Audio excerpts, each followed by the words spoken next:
Hey Tony, how to get a good credit record?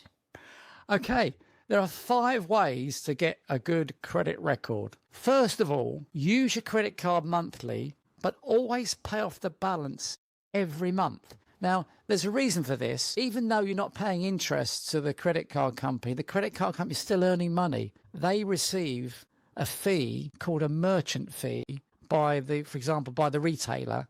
They have to pay typically 1% of all sales to the credit card company. So the credit card company is very happy if you to pay off the balance every month, even though you're not paying interest, and that will build your credit record. Secondly, pay off your credit card balance as soon as possible every month, ideally by direct debit. Clear the whole balance. Always make sure you don't overspend. You've got enough money to cover it every month. Card companies love that. Prompt frequent searches on your credit record. And the way you would do this is if you kept applying for credit, for example, for a loan, a mortgage, a credit card. If you're doing too many applications at once, it's a signal to the card company that you're desperate to borrow money. So just occasional applications would work. Fourth thing to do, make sure your address is on the electoral roll. I know this might sound obvious, but if you own a property or rent a property and you're not on the electoral roll, that's a really bad sign to the credit card company. So you must always double check the records to make sure you're on electoral roll. And the fifth and last thing